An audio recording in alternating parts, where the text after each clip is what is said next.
Thank you. Senator Peters. Thank you, Madam Chair, and Chair Hemedy, thank you so much for being here today, and certainly I appreciate your advocacy as well as your leadership at the NTSB. I serve as the Surface Transportation Subcommittee Chair of this committee, and I certainly strongly support reauthorizing the board, and as a member of Appropriations Committee as well, I know how important it is to provide robust funding, as you've mentioned already, and certainly that has to happen on a yearly basis, and you have to understand exactly what that money is or the amount, and that it will continue for you to plan accordingly. In particular, I note that you have called for increased year-over-year funding for your authorization request, reflecting the need for more resources in the coming years due to staffing and capacity needs, including relating to changing realities on the ground in our transportation system. One thing I'm particularly interested in is ensuring that the NTSB is able to meet the challenges of more connected and automated transportation system. I believe that connectivity and autonomous systems have the capability to reap huge rewards in terms of safety in the years ahead. And we have to do that obviously with oversight and investigations, but all of that requires the resources to make that happen. So my question for you, ma'am, is can you discuss the importance of having NTSB reauthorization and robust appropriations for NTSB specifically to enable the board to meet the demands for cutting-edge transportation technology and increased capacity needs related to data analytics in the coming years? Yeah, right now, Senator, we're a small agency. Before the CR, we had 444 people. When I came in as chair, we had 397, and I rapidly filled our vacancies.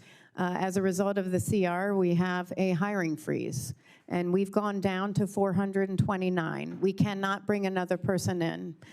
Where that's a significant issue is our employees, our investigators, are doing more with less. So if you just take our structural engineer, our lead structural engineer on Alaska 1282, he's on duty 50% of his year, 50%.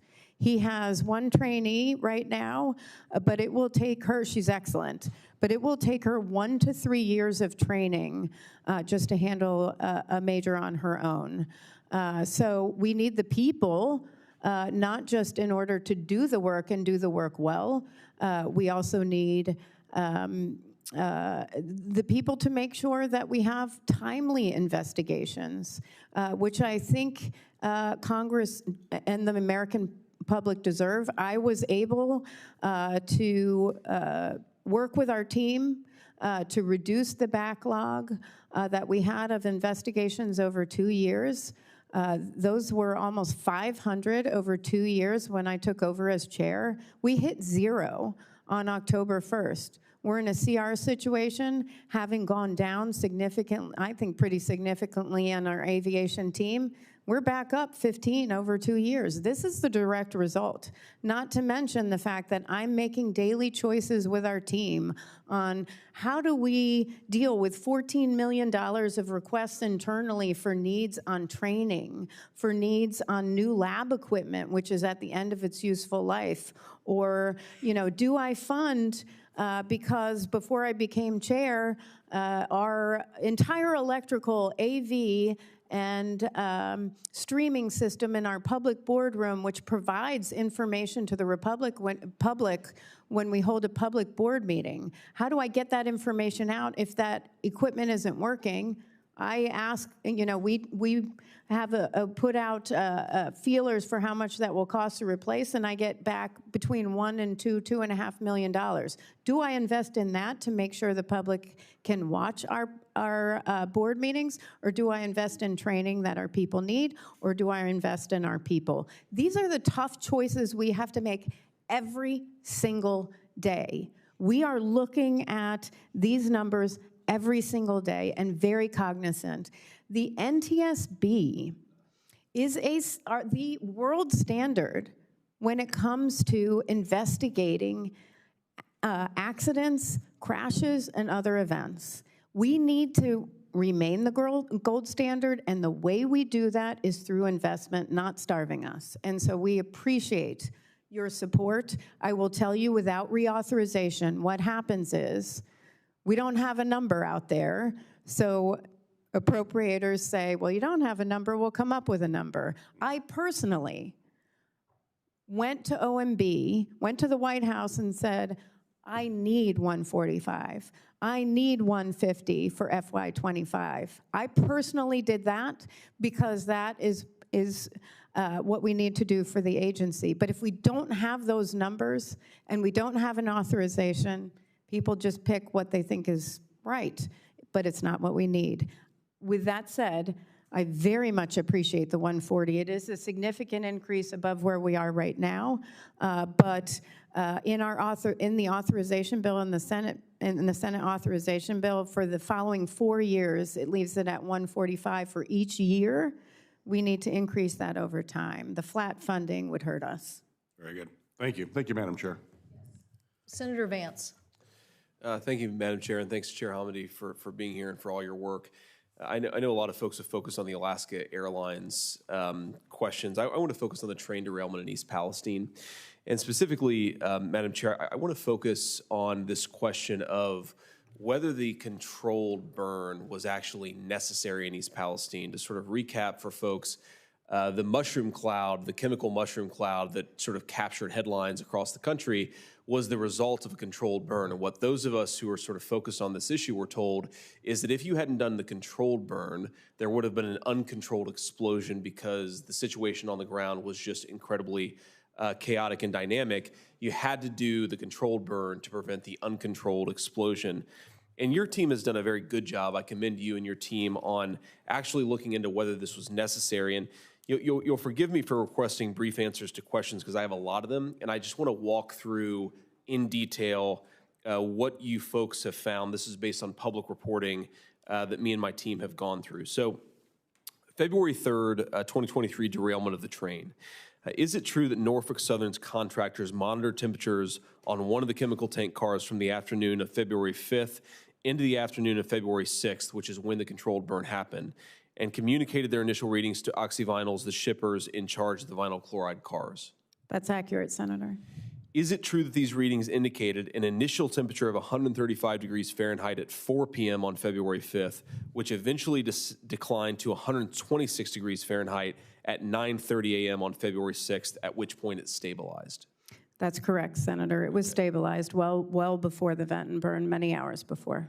So declining temperatures, you would think, and stabilized temperatures are consistent not with something that needs to be exploded, but with something that can be dealt with in a slightly less catastrophic way. At least that's my read on it. But is it true that the chemical shipper Oxyvinyls concluded that the reported and stabilized tank car temperatures were too low for a runaway chemical reaction, meaning the sort of thing that would lead to an uncontrolled explosion? That's correct. They had testified that polymerization was not occurring. In order for polymerization to occur, which was the Norfolk Southern and their contractors' justification for the vent and burn, you would have to have rapidly increasing temperatures and some sort of infusion of oxygen, neither of which occurred. Right. And just to be clear, you would need both of those things. It's not an either or. You need both of them to precipitate polymerization, which would lead to an uncontrolled situation. So is it true that Norfolk Southern's contractors testified to the NTSB that they were not certain a chemical reaction was occurring in the derailed vinyl chloride tank car? They testified to that, yes, sir. Is it correct that the chemical shippers testified that there was no free radical agent or sufficient heat trajectory to justify Norfolk Southern contractors' assessment that a chemical reaction was occurring? That's correct. So from this assessment, is it your understanding that Norfolk Southern's contractors lacked scientific basis to support their conclusion that polymerization was occurring in the derailed VCM tank cars? Yes. In fact, they were informed by Oxyvinyls of the information that should have been taken by the contractors in their decision-making. But yes, they did not have that. They lacked the scientific background to address that. So let me just go to sort of one final question here. We combine all these facts together.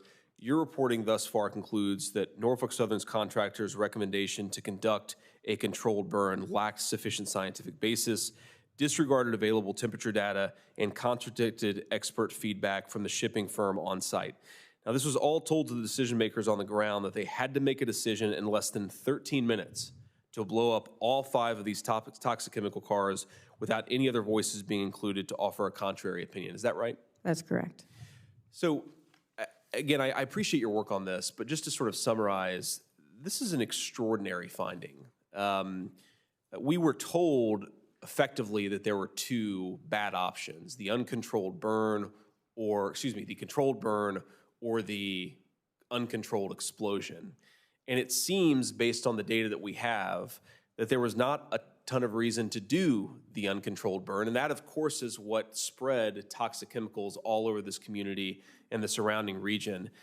It's really an extraordinary finding. It goes to highlight the importance of your work. But I also have to note that residents on the ground talk about the fact that immediately after the uncontrolled burn, they moved the tank cars and train traffic was moving through their town and moving through their community. I won't ask you to speak to motivations here, but when you have an unnecessary, uncontrolled burn that poisoned a lot of people, that then led to rapid transit of train traffic, a lot of people, including me, are wondering, did they do this not because it was necessary, but because it allowed them to move traffic and freight more quickly? And if so, that is an extraordinary thing that I think requires a lot of further work from this committee and from others. But we will stop there because I see my time is up. Thank you, Chair Hamady. May I add something to that? Please. Senator, it's even, I would say the factual information in our docket shows that oxyvinyls was on scene and providing information to Norfolk Southern and their contractors on the 4th, 5th, and 6th. They informed them that they believed polymerization was not occurring and there was no justification to do a vent and burn. Rightfully, Norfolk Southern's contractors ruled out hot tapping and transloading because it would have been a potential safety issue for their employees, but there was another option, let it cool down. It was cooling down. We know for a fact that when that pressure relief device went off, that it had to have been above 185 degrees. Later, much later, over the course of 22 hours, that tank car was cooling, not to mention the other 4 tank cars that were only between 64 and 69 degrees. So oxyvinyls was on scene providing information to Norfolk Southern's contractor, who was in the room when the decision was made, and when advice was given to the governor of Ohio, to the incident commander. They were not given full information because no one was told oxyvinyl was on scene. They were left out of the room. The incident commander didn't even know they existed. Neither did the governor. So they were provided incomplete information to make a decision. Yes, go ahead, Senator Vance. Oh, your mic. My line of questioning, I just want to be clear here, is not a criticism of the incident commander or of the governor. I think it's a criticism of the people on the ground who provided inadequate information. And provided inadequate information, I think, to the great detriment of the community on the ground. This is extraordinary work by your team, but this is a really, really troubling set of circumstances. This town very well may have been poisoned to facilitate the rapid movement of freight, or at the very least, it was poisoned for reasons that we can't identify. That should really concern every single person on this committee. Senator Vance, can't wait to get your bill on the Senate floor. And as I said in my opening comments today, this is so critical because it requires this kind of reporting so that local communities can plan appropriately. And they should disclose what they are pushing through a community. So yes, I hope that we can get this done. And thank you so much. Yes, Senator Baldwin.